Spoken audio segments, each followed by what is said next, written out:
बोलिए विष्णु भगवान लक्ष्मी माता की जय। श्री कृष्ण भगवान राधिका मैया की जय। आज मैं कार्तिक मास महात्म्य अध्याय 31 का गुणगान करती हूँ। अगर आपको अच्छा लगे तो लाइक शेयर सब्सक्राइब जरूर कीजिएगा। भगवान कृष्ण जी बोले, प्राचीन काल में उज्जैन में एक महापापी और दुरात्मा धनेश्वर नामक ब्राह्मण रहता था। वह रस, चमड़ा और कंबल आदि का व्यापार करता था। वह वेश्यागामी और मदपान आदि बुरे कर्म करता था। क्योंकि वह रात दिन पाप में रत रहता था, इसलिए वह व्यापार में नगर नगर घूमता था। एक दिन महिष्मति पुरी जो राजा महिष ने बसाई थी, इसलिए वह राजा के नाम से ही विख्यात थी। नगरी के पास ही पापनाशिनी पुण्यकारिणी भगवती नर्मदा बहती थी। उस नदी के किनारे देश देशांतर से आए यात्री कार्तिक व्रत करने को कुछ दिन के लिए ठहरा करते थे। उन कार्तिक व्रत करने वाले प्राणियों को वहां ठहरा देखकर वह दुष्ट धनेश्वर भी इधर उधर घूमता हुआ एक मास के लिए वहां ठहर गया। अपने माल को बेचता हुआ वह नर्मदा नदी के तट पर घूमता हुआ ब्राह्मणों को देव पूजा रत देखता। वह देखता है कि कोई तो ग्रंथ पढ़ रहा है और कोई सुन रहा है, कोई भगवत कीर्तन कर रहा है, कोई भजन सुन रहा है, कोई ध्यान में लीन है और कोई तुलसी की माला धारण किए है। बस इसी तरह वह भगवत भक्तों के बीच में रहा और वैष्णवों को दर्शन करता रहा, उनको स्पर्श करता रहा, उनसे वार्तालाप करता रहा और भगवान विष्णु के नाम स्मरण के पुण्य को अर्जित करता रहा। वह कार्तिक के व्रत की उद्यापन विधि तथा जागरण को भी देखता रहा।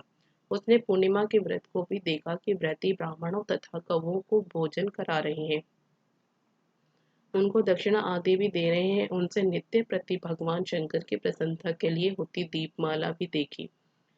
त्रिपुर नामक राक्षस के तीनों पुर को शंकर जी ने इसी तिथि को जलाया था, इसलिए शिव जी के भक्त इस तिथि को दीपोत्सव मनाते हैं। जो मनुष्य मुझ में और शंकर जी में अंतर मानता है, उनकी सारी क्रियाएं निष्फल हो जाती हैं। धनेश्वर वहां की पूजा विधि देखता हुआ इधर उधर घूम रहा था कि उसे काले सर्प ने काट लिया और वह भूमि पर गिर पड़ा। उसकी यह दशा देखकर वहां के दयालु भक्तों ने उसे चारों ओर से घेर लिया और उसके मुंह पर तुलसी दल मिश्रित जल के छींटे देने लगे। और जब उसके प्राण निकले तो यम के दूत उसे बांधकर कोड़ों से मारते हुए यमपुरी को ले गए। उसे देख चित्रगुप्त ने यम से कहा, इसने बाल्यकाल से लेकर आज तक बुरे काम ही किए हैं।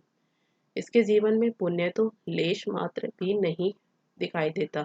यदि मैं पूरा 1 वर्ष आपको सुनाता रहूं तो इसके पापों की सूची समाप्त नहीं होगी। यह महापापी है, अतः इसको एक कलप तक घोर नरक में डालना चाहिए।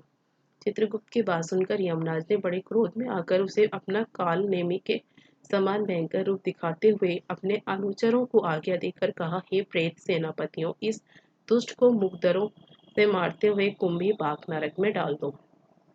सेनापति ने मुकदरों से उसका सिर फोड़ते हुए कुंभी पाक नरक में ले जाकर खोलते हुए तेल के कड़ाई में डाल दिया। प्रेत सेनापतियों ने जो ही तेल के कड़ाव में फेंका, मां लपलपाती हुई आग अपने आप ठंडी हो गई, जैसे कि प्रहलाद को अग्नि में डालने से वह ठंडी हो गई थी। वह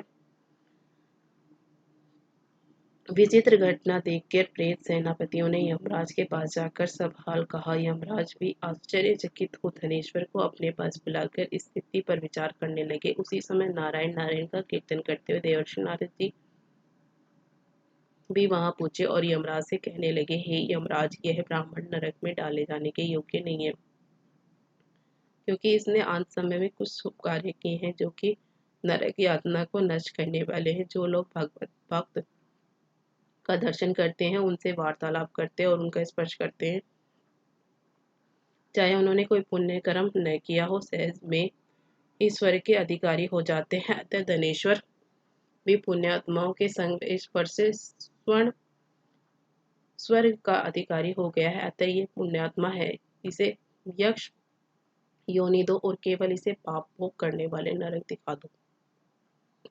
भगवान कृष्ण ने कहा, जब नारद भी ऐसा कहकर चले गए तो धनेश्वर को पुण्यात्मा समझ जाते हुए यमराज ने दूतों को इसे नरक दिखाने की आज्ञा दी।